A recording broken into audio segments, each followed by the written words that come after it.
Congress party के वरिष्ठ नेता हारून यूसुफ जी हमारे साथ हैं।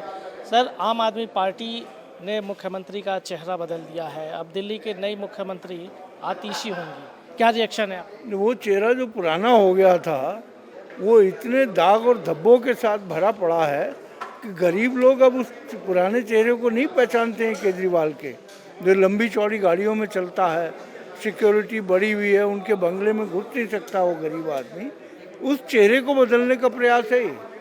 और मैं समझता हूँ कि दिल्ली के लोग बहुत समझदार लोग हैं, बहुत बुद्धिमान लोग हैं, वो इन तमाम चीज़ों को समझ रहे हैं।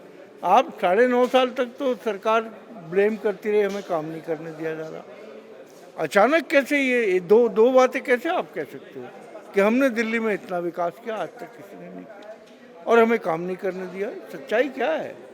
ये दिल्ली की जनता जानना चाहती है। लेकिन सर, अरविंद केजरीवाल जब जेल से छूट कर आए जमानत पर, तो उन्होंने कहा कि अब अग्नि परीक्षा का वक्त है और वो जनता के बीच अग्नि परीक्षा के लिए जाएंगे, और यही कहते हुए उन्होंने सीएम पद छोड़ा और आतिशी को मुख्यमंत्री बनाया। अग्निपथ पे अगर चल रहे थे तो वो उस दिन थे जिस दिन उनको पहली बार गिरफ्तार किया गया था। अगर आप मोरालिटी की बात करें तो मोरालिटी ये थी कि अगर कोई गिरफ्तार हो जाए तो उसको तुरंत इस्तीफा देना चाहिए और लोगों के बीच जाना चाहिए था।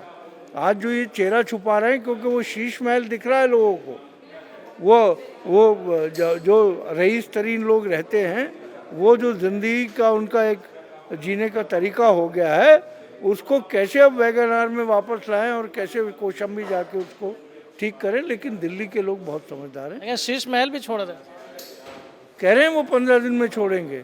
पहले कोशिश थी कि शीश महल किसी तरह रख लिया जाए, लेकिन शायद पार्टी के विधायक माने नहीं, तो उन्होंने अपना एक और खड़ाम रख दी है वहाँ पर। कहीं इन सब चीज़ों में ऐसा तो नहीं कि लगे हुए दागों को धोकर जनता के बीच जाना है, चूँकि चुनावी वर्ष है?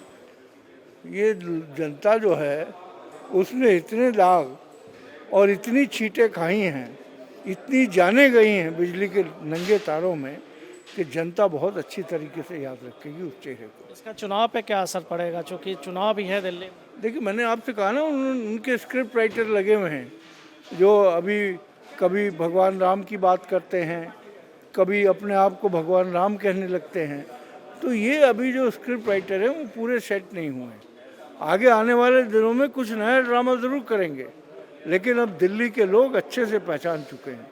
जैसा मैंने कहा, जन लोकपाल की बात करते हुए आए थे, हमने कहा कि हम पूर्ण समर्थन देंगे आपको। जो मैंने अभी बात की, मैं CLP का लीडर था उस पर, कांग्रेस लेजिस्लेटिव पार्टी का, और उसके बाद सडनली हमें पता चला कि इस्तीफा देने जा रहे हैं।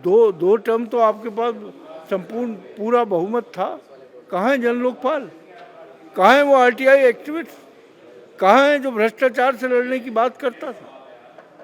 वो सब कहानियाँ हैं। अब आजकल भगत सिंह जी को पकड़ रखा है।